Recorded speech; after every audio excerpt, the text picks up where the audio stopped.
From the Smithsonian's National Air and Space Museum, this is 50 Years of Air and Space, sponsored by Lockheed Martin. I'm Matt. To celebrate the museum building's 50th anniversary, we're going back in time and behind the scenes to tell you our origin story. From a collection to a law, a building, all the science and scholarship, and the dedicated people that brought one of the world's most popular museums to life and have now transformed it for new generations. We have 4 episodes to tell you all about it. Let's get started. 50 years ago, on July 1st, 1976, thousands of people gathered along Jefferson Drive, spilling onto the National Mall in Washington, D.C. For the VIPs and lucky others seated at the top of the stairs in front of a shiny new building, it looked like the crowd never ended. I don't remember music or anything. I just remember a huge crowd. That's Dr. Bob Vanderlinden. I'm the current acting chair of the aeronautics department, and normally I'm a supervisory curator. But in 1976, he was not supervising or chairing anything. Lower than intern. I was a volunteer. A volunteer, right. Volunteer. I got paid zip. And what were you doing as a volunteer? I came hoping I'd be able to play with airplanes, because I'm an airplane geek, as most of us here are. And when I met the curator of aircraft, it was Walt Boyne, later became a director. He assigned me, he was a colonel, and he assigned me to Glenn Sweeting, who was a retired master sergeant in the Air Force. And they're 2 very conservative people. And I walk in there, and I didn't look bad, but I had a beard and long hair, and I just, college kid. And I swear, I have no evidence of this, but I swear Boyne was looking at me and said, "I'm giving you to my master sergeant." And he did. And Glenn was responsible for the flight materiel collection, which is the uniforms, all the gear that a pilot would wear or other crew members would wear. So I was not playing with airplanes, but I learned how to be a curator from Glenn about cataloging and all. He was meticulous.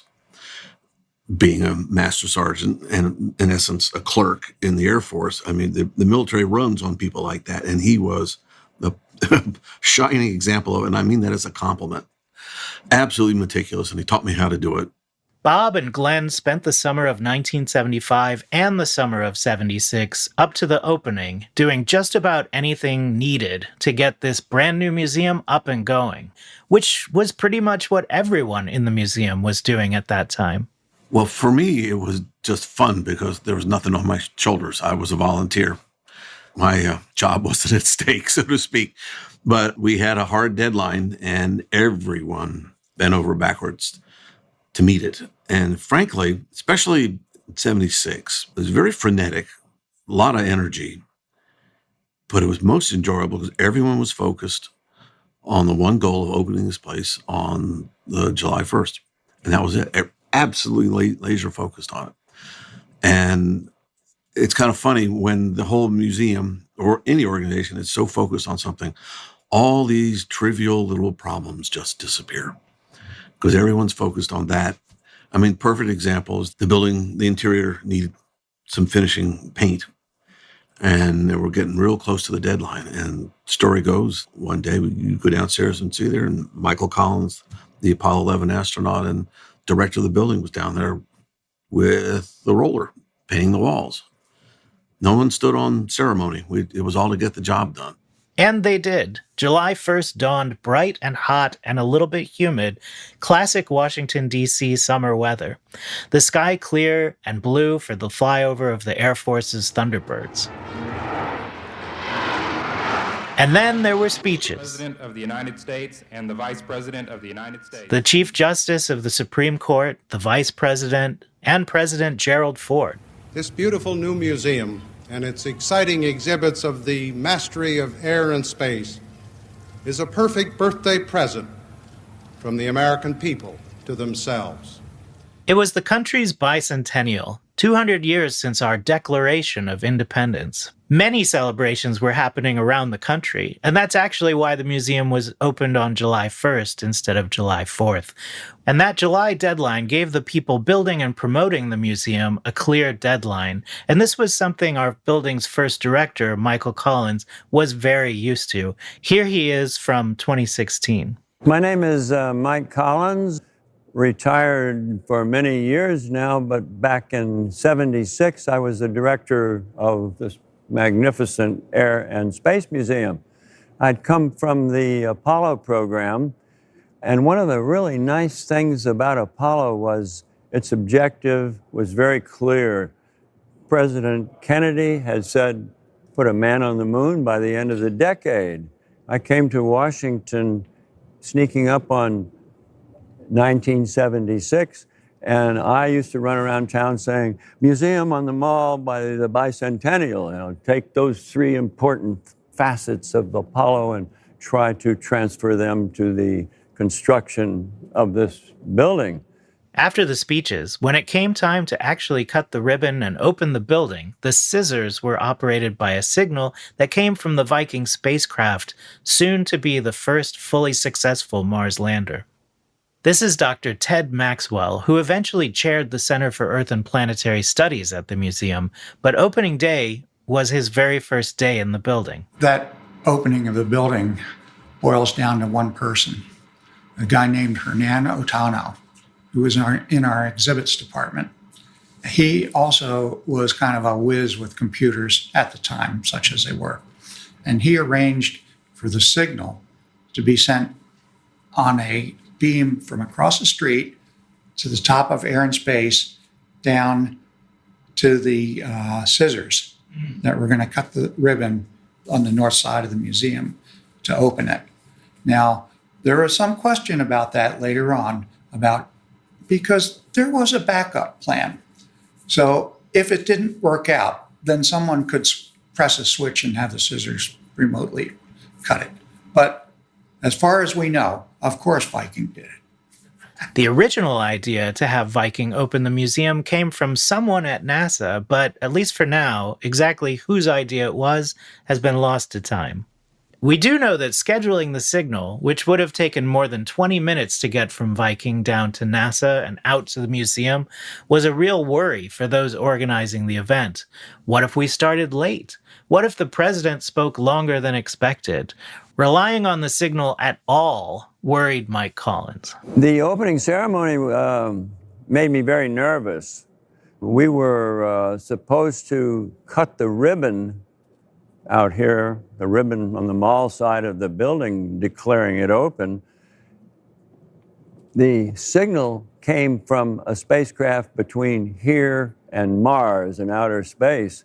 And I was holding my breath, I was thinking all those electrons gone lost up there in space, and all these VIPs standing around looking at this ribbon and this mechanical shearing device, and nothing would happen.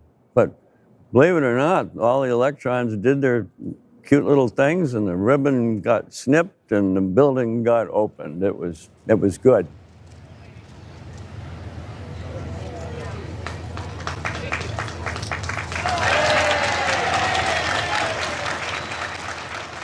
And while the Viking lander was the star of the opening, the thousands of people clustered on the steps, spilling across the street, fanned out from the building onto the National Mall, created an even more lasting memory. Like Bob, the crowd was the main thing Dr. Tom Crouch remembered from that day. My name is Tom Crouch. I am curator emeritus at the Smithsonian Institution. In 1976, Tom was a graduate student working in the archives at the museum. Mm-hmm. Were there a lot of speeches that day, or what was the ceremony? I don't think anybody remembers any of that. What anybody who's a staff member you talk to and you ask them about that day, I bet Bob did too, it's not that they'll remember. It's what happened when we opened the doors. Mm-hmm. There were so many people. No one really expected what was about to happen. The enormous crowds that were going to show up in that museum. Overnight, literally, it became the most visited museum in the world.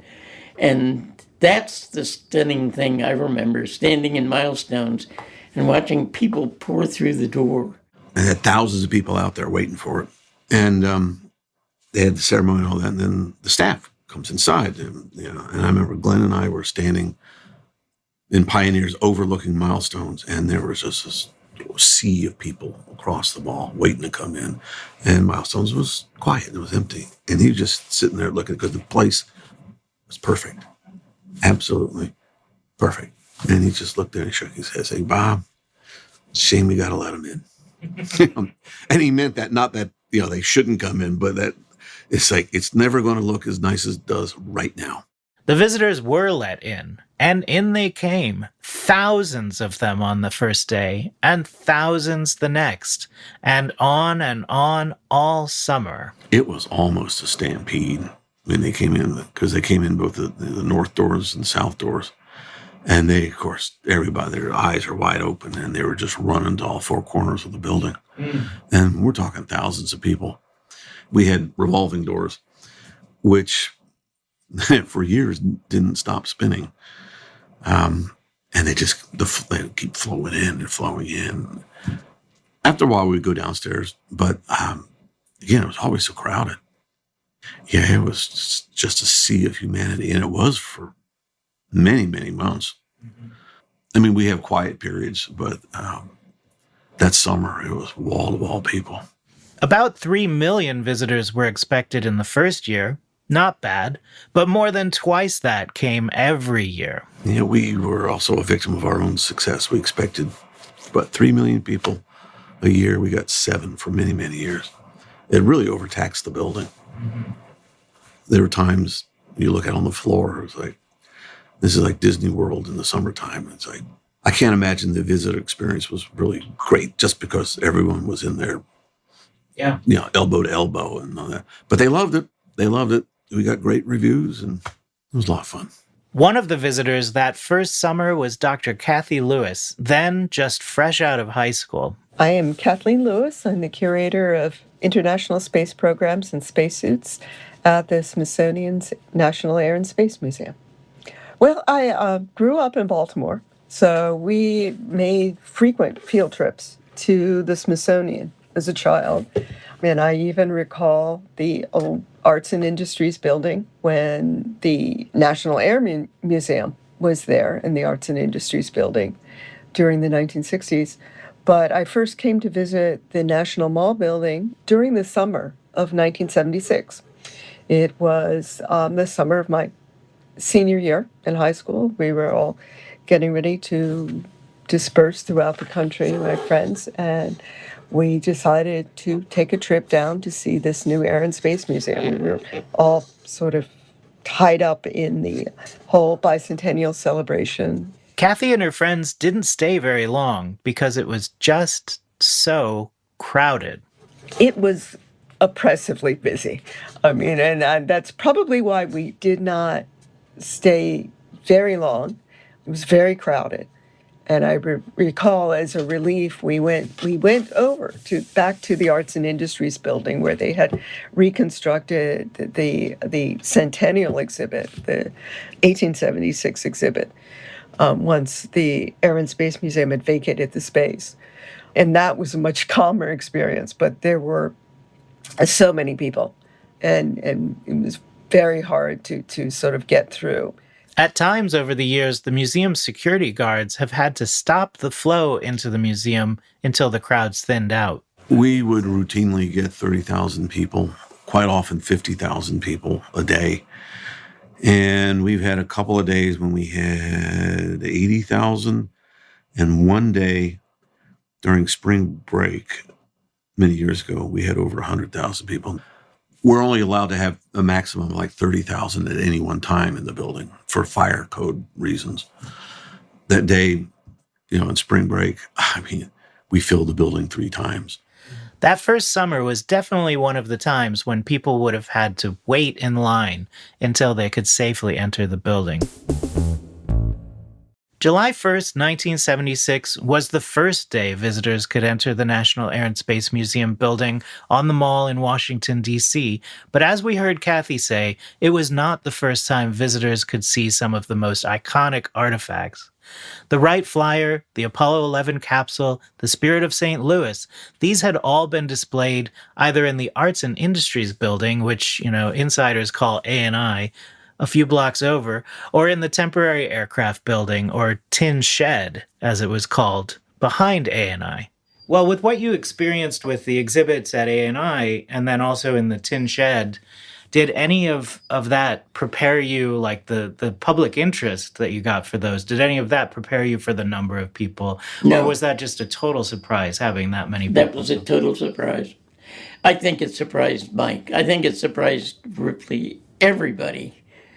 I don't think they realized what a groundswell of interest there was in the subject and in us.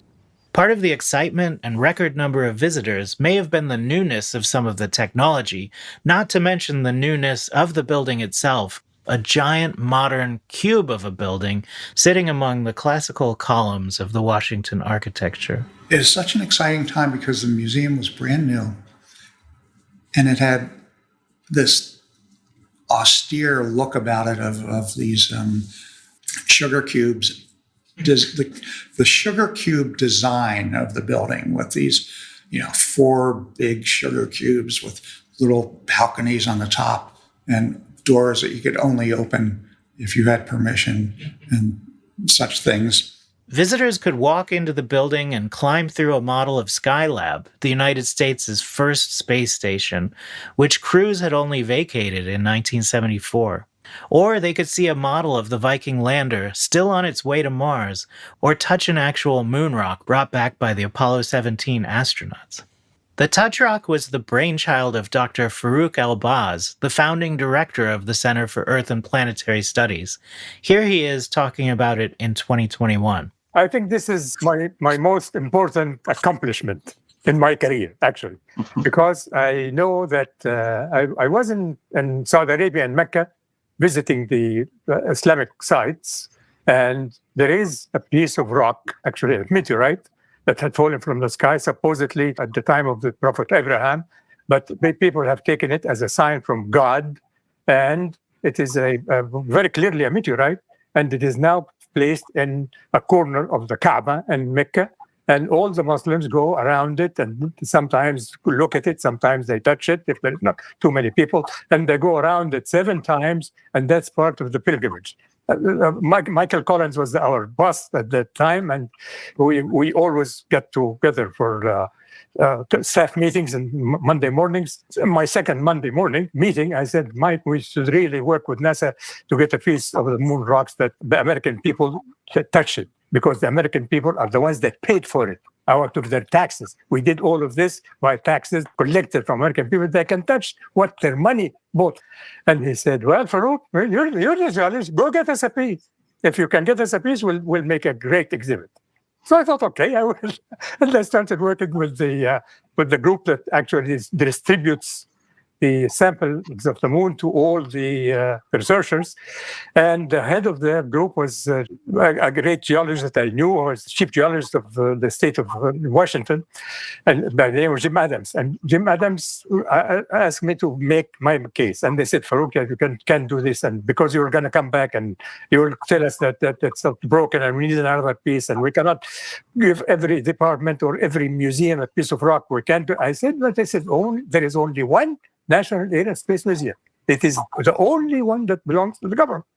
And the piece will be protected because there are all kinds of very important items in the Airspace Museum that are protected. We'll protect that. And I told them that I had been to Mecca and I saw the piece of rock that's a meteorite in Mecca, that I touched it. And that piece of rock has been touched by millions and millions every single year. And it is protected only by a fierce-looking Bedouin with a sword. Jim Adams said, Farouk, if you get us a fierce-looking Bedouin with a sword, we'll give you a piece of moon rock. They all laughed, and they did allow us to get one because it is the only National Air and Space Museum. Of course, today there are other museums and science centers all over the world that have touchable moon rocks, but in 1976, the only place an ordinary person could go to touch an Apollo moon rock was the National Air and Space Museum. Part of the draw of the museum then and now is the sense of being in the same space as the things that broke records, fought wars, and made history. I never correct a parent when they're saying something wrong, unless it's egregious. Yeah. And the only one I really stop and correct them is when they say, oh, well, these aren't the real things. And I'm like, no, they are. That is the Wright Flyer. That is the Spirit of St. Louis. That is Apollo 11. These aren't models. These aren't replicas, which is a good thing for them because this is going to make your experience even better. For many of the visitors, the stories told in the galleries were of a shared history. In 1976, many of the World War II veterans were still alive. World War I veterans were too. Most of the population would remember seeing the first moon landing on TV. Some might even remember the newsreels of Lindbergh's and Amelia Earhart's record-breaking flights. And so many of the history-making planes and pioneering spacecraft are right here, all in one place. The huge number of visitors and the excitement for the new museum may also have been part of the wave of American celebrations that came along with the 1976 bicentennial, as President Ford touched on in his speech. The amazing American achievements in air and space tell us something even more important about ourselves on Earth. The hallmark of the American adventure has been a willingness, even an eagerness, to reach for the unknown. For 3.5 centuries, Americans and their ancestors have been explorers and inventors, pilgrims and pioneers, always searching for something new, across the oceans, across the continent, across the solar system, across the frontiers of science, beyond the boundaries of the human mind.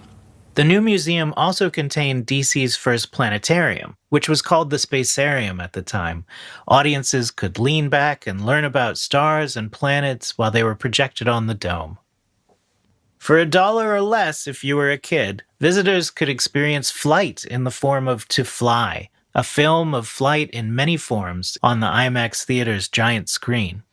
To Fly proved so popular that the suggestion to remove it from the screening schedule in the 90s caused an uproar. The big draw may have been that the National Air and Space Museum was not like other museums. It wasn't a science center with hands-on activities. It wasn't a typical history museum or art museum of the time that just had artifacts or artworks and labels. There was a real effort to provide context and tell a story, as Kathy remembers. This was really a departure from my previous museum, even history museum experiences. It wasn't just lined up objects with labels, identification labels. What really struck me was the attempt to lay out stories and define the experience for the visitors. This was just a very different approach to the museum experience. That's really the most striking thing. That storytelling also impressed another young person who came to the museum to work the next year and would go on to become the secretary of the Smithsonian. I'm Lonnie Bunch. I'm the secretary of the Smithsonian Institution. I was so impressed with really the entire exhibit and curatorial staff and their desire to make aviation and space history accessible. I can remember, there was this, I don't know why I remember this, but there was an exhibit about the Montgolfier brothers, and it was like a cartoon, and kids loved it. And I think, who thought of that? I remember the curators talking about that idea. I'll tell you the thing I've never forgotten, I've always used, the most impressive thing to me to this very day is I would argue that when I came to Air and Space, they had the best orientation exhibition I've ever seen.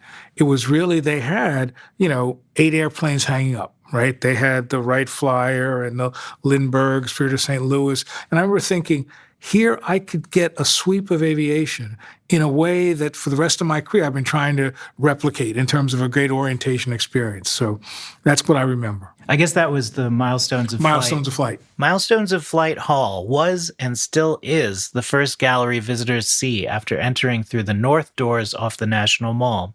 In 1976, the ceiling was covered with icons of early aviation. The Wright Flyer hung next to the Spirit of St. Louis that Charles Lindbergh flew across the Atlantic, and next to the Bell X-1 that broke the sound barrier for the first time with Chuck Yeager at its helm.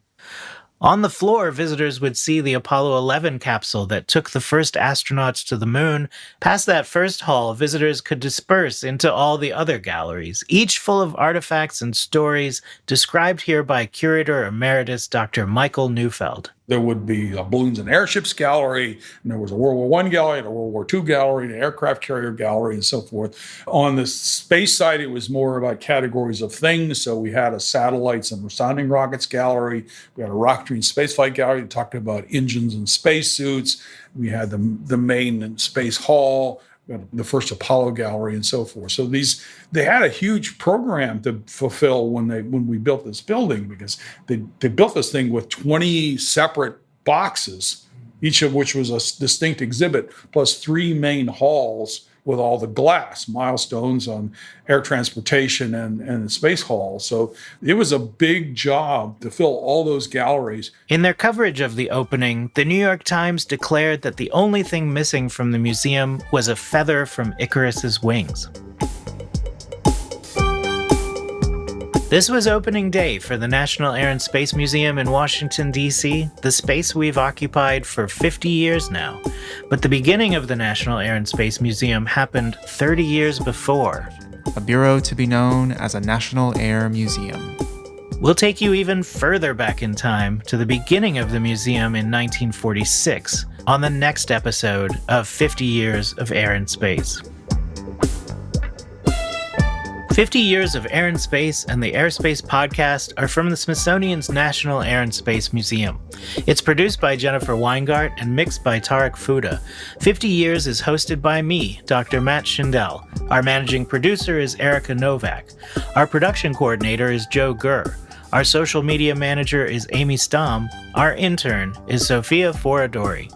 A big thank you to all the guests that spoke to us for this episode. Dr. Bob Vanderlinden, Dr. Ted Maxwell, Dr. Tom Crouch, Dr. Kathleen Lewis, Dr. Mike Neufeld, and Smithsonian Secretary Dr. Lonnie Bunch. For additional content, photos, and more, follow AirSpace Pod on Instagram, check us out on the museum's YouTube page, or sign up for our monthly newsletter using the link in the show notes. AirSpace is sponsored by Lockheed Martin and distributed by PRX.